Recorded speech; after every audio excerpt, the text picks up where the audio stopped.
Hello and welcome to the weekly iteration. Today it is just me. Joe is on vacation, and so today I'm going to tackle a topic that I get asked about a lot, which is how to find a Rails job. And now the advice I have here is going to apply pretty much equally well to whether you're finding your very first Rails job or whether you are looking for a better one. So let's dive right into it. So the first thing that is clearly most important is a code sample. Now, you are always going to be judged primarily on the quality of your code. So we got to start here. This is most important. Something that I think you should do, even if the job posting does not specifically request a code sample, you should include it. Some people, for whatever reason, want to come to that later. I think it's always worth including a link.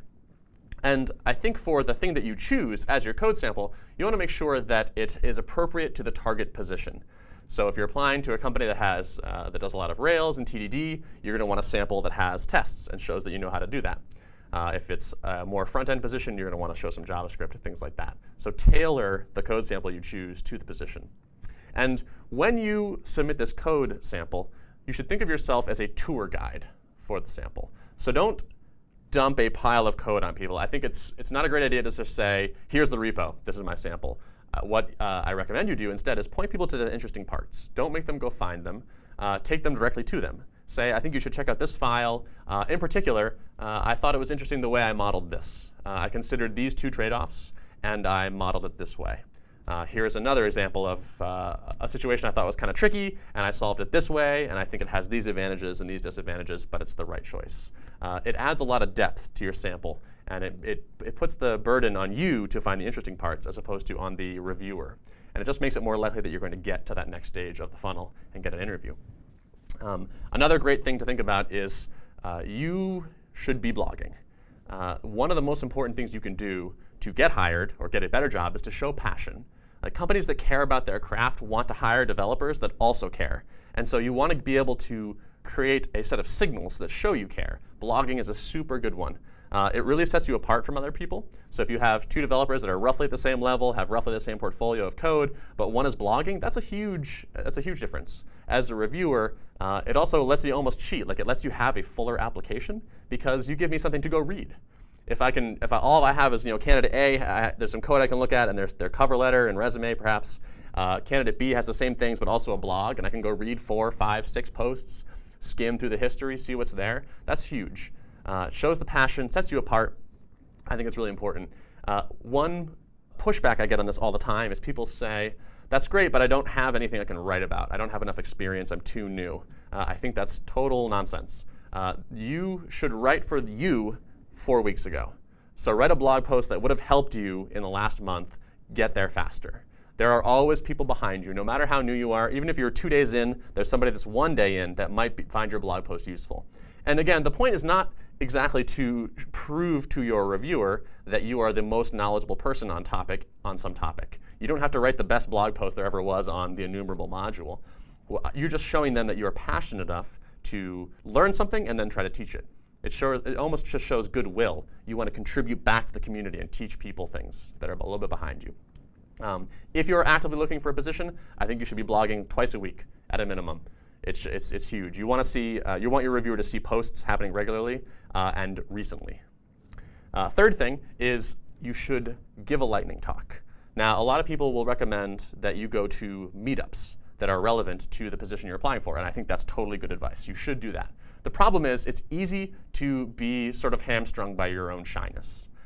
It's easy to go to a meetup, not really talk to enough people, and kind of end up sitting there being like, well, this is kind of a waste of an evening. This is too bad. I wish I hadn't done this. So what I recommend is you put in and give a lightning talk at the meetup if that's at all possible. Most meetups are usually willing to have more people speak, and sometimes there are even established lightning talks that already happen. Again, just like the blog, this shows passion. It sets you apart. Rather than having to go find people to talk to and do like networking-y things, if you give a talk, people will come to you. They will come to you and talk to you about the topic that you spoke about. And again, it just puts you that much further ahead of other people that are at that meetup. There are almost definitely other people there that are looking for a job and trying to network and meet people. If you can be the person that is also doing that but gave a talk and showed that you were passionate and showed that you care, it's huge for standing out. A couple quick tips for this lightning talk when you do it. I recommend you run it at least 10 times with a timer. The hardest part about lightning talks is slimming down what you need to say into the fundamental elements, and also hitting your time.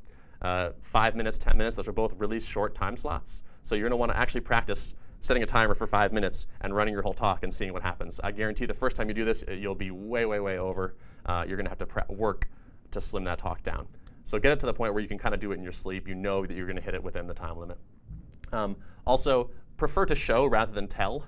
A talk where you just talk about a new tool that you're using and discuss your experiences with it is fine. Better to show that tool. Better to say, here's some code I wrote. Here is it running in production. Here's what it looks like when you have an exception, things like that. It's more engaging for the audience if you can show them what's going on rather than just, here's a still life slide of nothing happening. And then finally, I think it's worth erring on the side of being too excited. Most speakers don't put enough effort into being engaging and seeming engaged in their content. Even a lightning talk that's 5 minutes long can be terrible if the speaker is sort of droning and low energy. When you step up in front of a group, you're taking responsibility to entertain that group, not just to inform that group. So err on the side of being too excited, too animated, get psyched. And then finally, record it. You want to be able to include a link to this in your application because, again, this is great social proof that you're passionate. So those are three big things: great code sample, blog, lightning talk, and a meetup. One final thing. It's sort of conventional wisdom that the way you show off yourself as a developer is you send a company your GitHub page. This is a reasonable thing to do. You should absolutely have a GitHub profile, but I do not recommend you link to people to github.com/your username. Again, it's like, think of being the tour guide for your application. If you are going to link them to if you do want to link to things on GitHub, link to specific projects, specific commits on specific projects. Get finer grained than just, this is me on GitHub. You go do the research and figure it out. And also, if your GitHub is a little bare, that sends sort of a negative signal. So if you go to that page and like, wow, there's not a lot going on here, build a couple little projects. Just fun things that are going to teach you stuff. Pick a topic you also want to know about, or just pick a little project. Make a URL shortener. Make Pong in JavaScript. Things like that. It's OK if these things are small. It's OK if they're sort of silly. It can help flesh out what's there, get your commit graph looking good, things like that. That'll go a long way to just sending the right message that when someone lands there, they're like, OK, this person is passionate. They've got a lot going on.